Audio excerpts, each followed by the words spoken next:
And we are back. It is the day that Gareth Southgate announces his England squad for the upcoming Nations League tournament. Predictions videos for that coming soon as well if you want to get involved. But before he does his, I'm going to go through and pick mine. What I'm going to do is I'm going to pick the 23-man squad that I would have available for England's first game, which is against Hungary on June the 4th. And then I will also include a backup player for every position, as I believe the way it's going to work is you're allowed a 30-man squad where you can then pick 23 from that 30-man squad for each fixture. So that's the way we're going to do it. I'm going to run through each position one by one. So let's get straight into it with the goalkeepers. So here are those goalkeeping options. For me, it's only really between these six, purely because they're the ones that I think have either played well or have been in the most recent squads for Gareth Southgate. Immediately for me, you have to take Nick Pope. If you watched my Manchester United video yesterday, you'll then know what my feelings around him are. My other one that I would have in my squad of 23 would then be Jordan Pickford. I think he's had a really good end to the season. He's the one that's in the most form. So then you just have that one backup option that I'd have in the squad of 30. Fraser Forster's just got to move to Tottenham, which is good for him, but I don't really think he's ever going to play for them. I'm not sure if he's merited to get in this squad. Dean Henderson has had no opportunities this season, so he doesn't get in for me. Sam Johnston, I don't really understand the hype around. He's a good goalkeeper, but for me, he's not international quality. So my backup goalkeeper for this England squad would then be Aaron Ramsdale. On to the next positions. And I've picked left back to do next, purely because left back kind of determines how I would then play the team in the actual matches. We do have a fair few injury problems at left back. If he was available, then yes, Ben Chilwell would obviously be in as one of the options. And it's unclear, I was going to say it's unsure, it's unclear whether or not Luke Shaw is available or not. If Luke Shaw is available, then 100% he gets in the squad, so that's why I'm going to put him as my backup option. I'd have him in the squad of 30 if he believes he's available, but I would not have him in that first game against Hungary. So we're then down to two options of Cresswell, Henry, Mitchell, Sessegnon and Matt Targett. For me, I think the best performing left back over the last couple of months has been Tyreek Mitchell, so he gets in as my first choice out and out left back. I think Rico Henry's done really well. I think Cresswell is a very, very good left back, but for me, he's too old to be putting into the England squad. You'll see more of those sort of decisions later on in the video. I also think Matt Targett has been fantastic for Newcastle, but I am going to go for someone who's really, really impressed me over the last month, and in a system that England do like to play, which is the 3-4-3, and I'm going to go for Ryan Sessegnon as my other left-back option, purely to play left wing-back. You know, these are the games that you do play that 3-4-3 with the wing-backs, and I think he would fit in perfectly into how Gareth Southgate wants to play. So it'll be interesting if he's in the England squad today, but he would definitely be in mine. Now, on to probably the most debated position in the England team right now, which is who do you take at right back? Immediately for me, you have to have Trent Alexander-Arnold and Reece James. They are the two, arguably the two best performing England players in the Premier League right now. Obviously you've got Kane, Foden and what, but these two both have to be in the squad regardless. So it then comes down to, do I want to include a third right back in my 23, or do I want a potential, like, just a pure backup option? Now, the temptation is very easily just to go, right, we'll slap Kyle Walker as the backup option, just so if anything happens, he's got good coverage, and he can obviously play centre-back in the back three. Kind of like with Cresswell, though, I feel like we should be looking to start moving away from Kyle Walker. He's over the age of 30. We need to be looking to younger players like the likes of Jed Spence and Tariq Lamptey. However, for now, because of how well he is still performing, and because I'm not convinced that Trent and Reece James are quite at the defensive level to play right back in a back four in the way England play. I think they are both phenomenal at going forward, but I think if the way England defend in a back four, I'm not sure those two are up to it just yet. So I would keep Kyle Walker in this squad as the backup option for now. And that is no disrespect to any of the others. Obviously, Kieran Trippier still looks like he's a fantastic player. But for me, you'd move on from him. Tavernier's had another fantastic season with Rangers, but I don't think he's ever realistically going to get a look in while he plays for Rangers. Jed Spence and Tariq Lamptey I would have going to the under-21 Euros. And then Kyle Walker-Peters, great season, but not really on the level of the other players that we have listed here. So those would be my three options for right back. I would have Trent and Reece James in the actual squad with Kyle Walker on standby just in case we need him. Now to centre-back, and probably the hardest position to pick purely because it's where we have the least quality, in my opinion.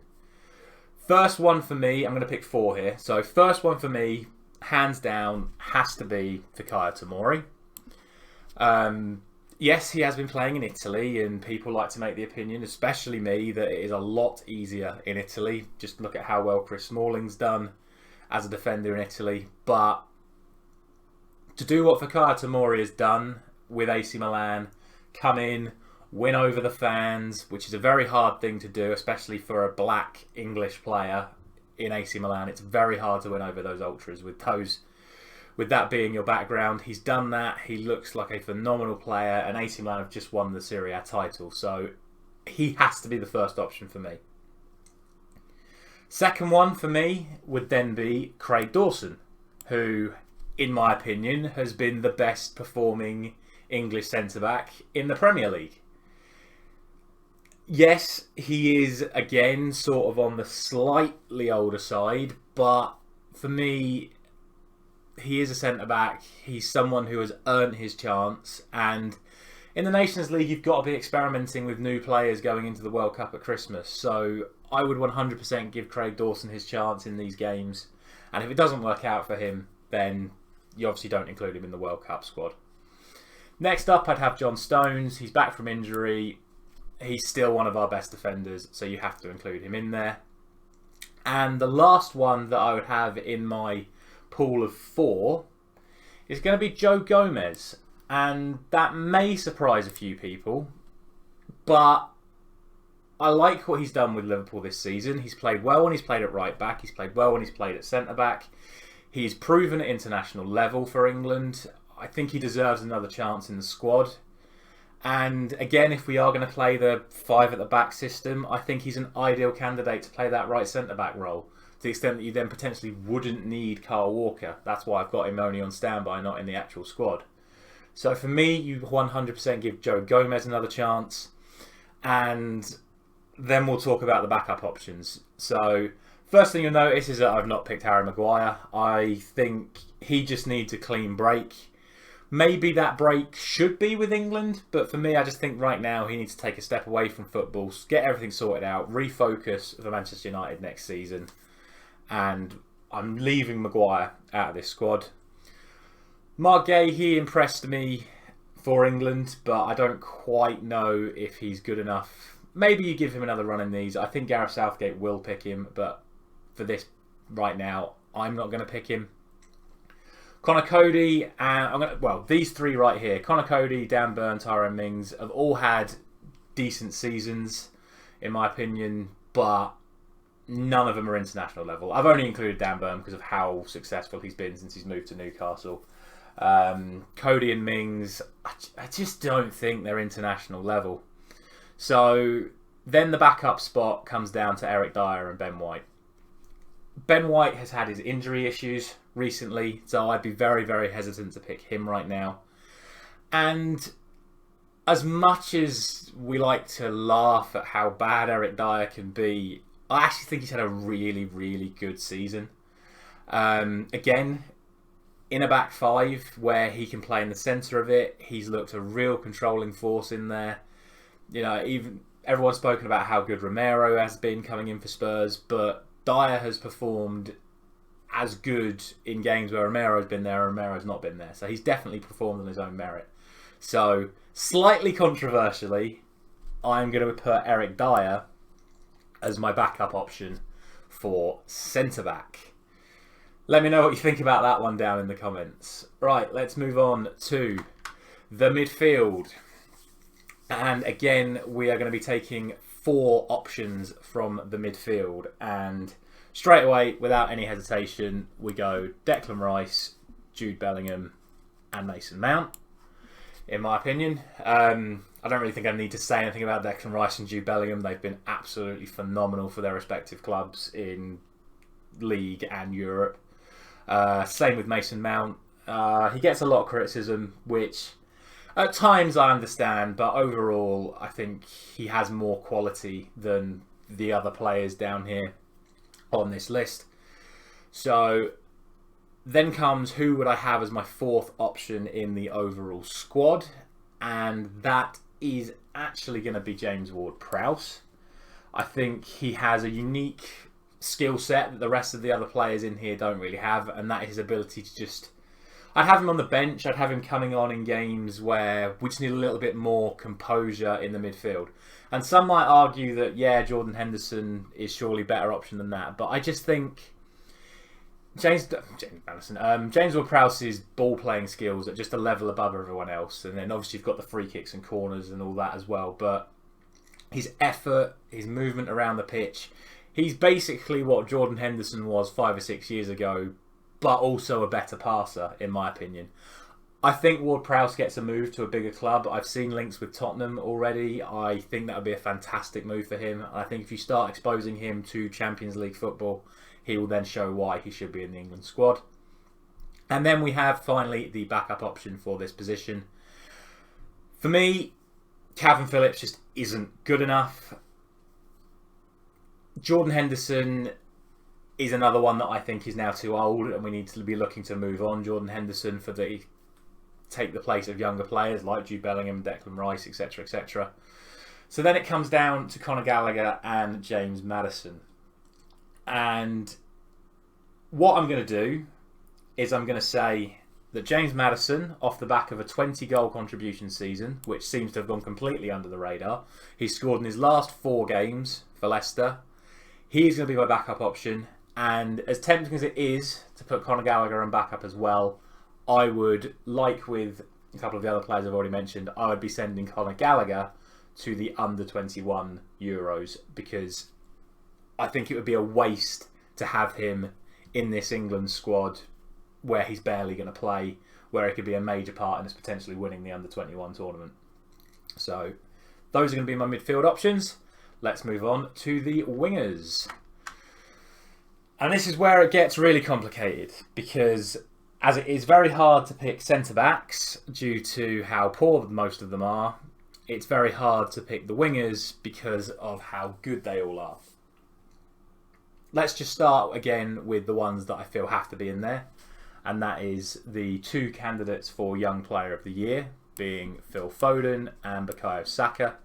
They would both be in my starting lineup, the starting lineup you'll see at the end.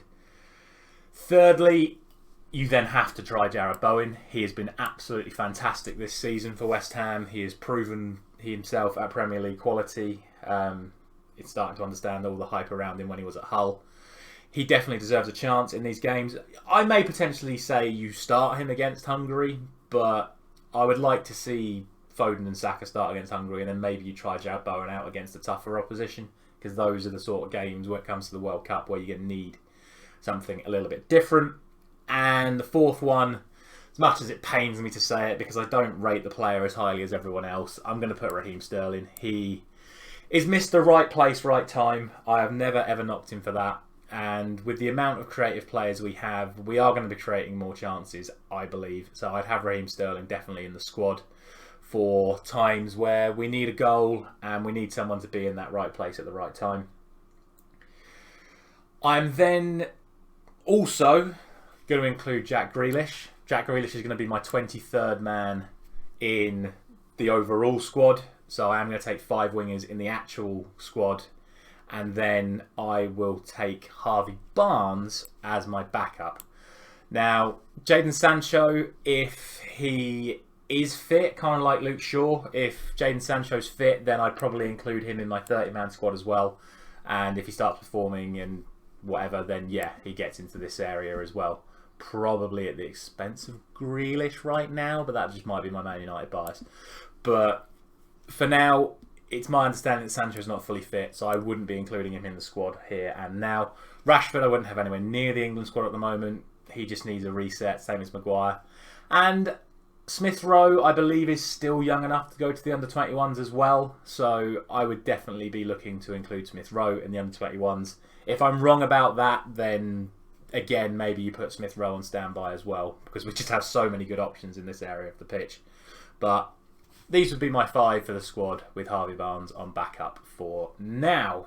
And finally, we have the strikers. And I'm going to take 3 strikers. Obviously, I'm taking the captain, Harry Kane.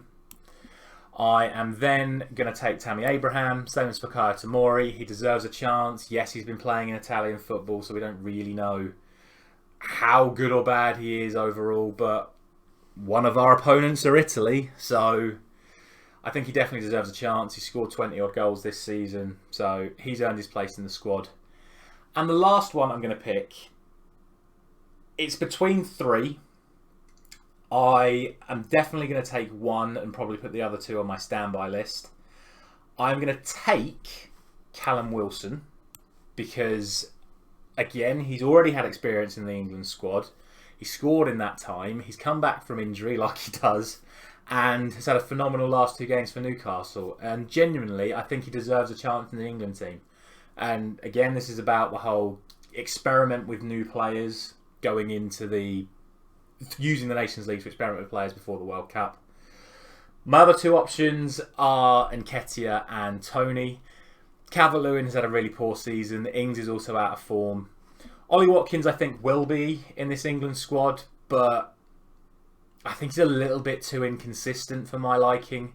So I'd like to see Ivan Toney given a chance. So I would put Ivan Toney on my backup list. And I think, again, Eddie Nketiah is the under-21's top goal scorer. And if he is still legible, I'm not actually sure. I can't remember how old he is. So if he is still legible for the 21s, then I would put Nketiah back into the under-21s for the under-21 Euros. If he's not, then again, because of how well he's played the last couple of months, I would then probably stick Nketiah on my standby list as well. But for now, I'm going to leave him out for that reason that he can play in the under-21s. And that is all the positions. So let's see how I would then play in game. So this is my final squad. Yeah, that's right. That is my final squad. And this is how I would line up against Hungary. So slightly controversial. You'll probably notice that I've got Reece James and Trent in midfield. Now, the reason I've done this is because I think both of these players have to be in the starting lineup. And I just think they're really interchangeable. You see how Henderson fills in for Trent. When Trent goes out here, Henderson then pulls back from midfield. I think you can do that with these 2. I think they've got so much quality that they're capable of doing that. Whether or not that's playing Reece James in midfield and Trent at right back or vice versa. I would then definitely have Nick Pope in goal. I would try the 2 players that I mentioned in Dawson and Tomori. Has to be Rice and Bellingham, and this would just be my choice of the front 3. But again, it's very interchangeable. If you want to try Jarrod Bowen, if you want to play Sterling, Mount in midfield instead of James or Trent, there are options. That's how I would play in a 4-3-3. You then have the options of a 3-4-3 that England like to play. This is where you'd then play Reece James like that. And that's where I'd have the squad there. That's where I'd then bring in Ryan Sessegnon. And I would also then switch Sterling and Foden just to get a little bit of extra pace, like how Tottenham play with Kane dropping in, Sterling and Saka running in behind. You can also then potentially bring Joe Gomez in this position. So many different ways of playing it. So that would be my England squad. Let me know what you feel about that in the comments. Who do you think Gareth Southgate's going to pick today? As always, like, share and subscribe, and I will see you again very, very soon.